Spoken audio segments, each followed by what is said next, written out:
আউযুবিল্লাহি মিনাশ শাইতানির রাজিম। আসসালামু আলাইকুম ওয়া রাহমাতুল্লাহ। দুর্নীতিবাজ এবং ঘাতকদের আর দুর্নীতিবাজদের ক্ষমতা যখন কোনো দেশে আসে, তখন সে দেশে কেউ রক্ষা পায় না। দুর্নীতিবাজ শাসকদের যুগে মানুষের তো কোনো চেইন সুকুন থাকে না, মানুষেরা সবসময় আতঙ্কে থাকে। এমনকি জঙ্গলের প্রাণীরাও, জলের প্রাণীরাও শান্তিতে থাকে না।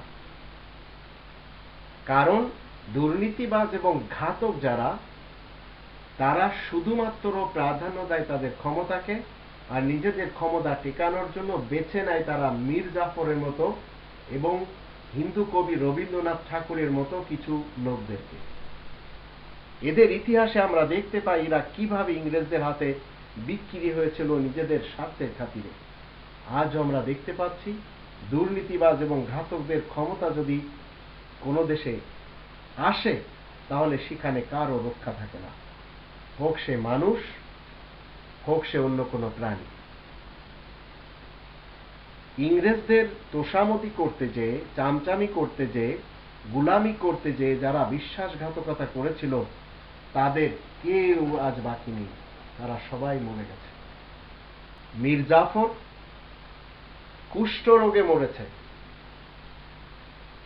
মিরন মারা গেছে, গাছটিয়ে বেগম, সেই ঘসিটি বেগম, সেও মারা গেছে, জগৎ শেঠ সেও মারা গেছে, রায় দুর্লভ সেও বেঁচে নেই, রাজা রায় বল্লভ সেও বেঁচে নেই, ইয়ার লতিফ খান সেও বেঁচে নেই, মহারাজা নন্দকুমার সেও বেঁচে নেই, মোহাম্মদী বেগম সেও বেঁচে নেই।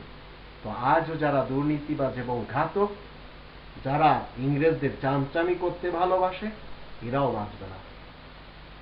আল্লাহ তাআলার পৃথিবীতে একদল আসবে, একদল থাকবে, একদল চলে যাবে।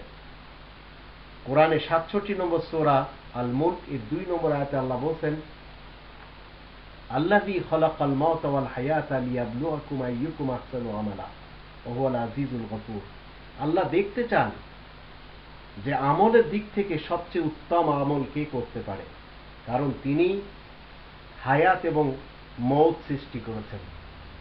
তো এই পৃথিবীতে আপনাকে আর আমাকে দুর্নীতিবাজ হতে বলা হয়নি, জাতির সাথে ঘাতকতা করতে বলা হয়নি।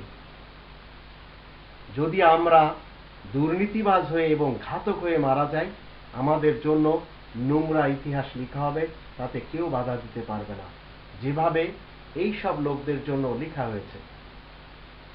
এদেরকে মানুষ স্মরণ করে এবং এদেরকে অভিশাপ দেয়।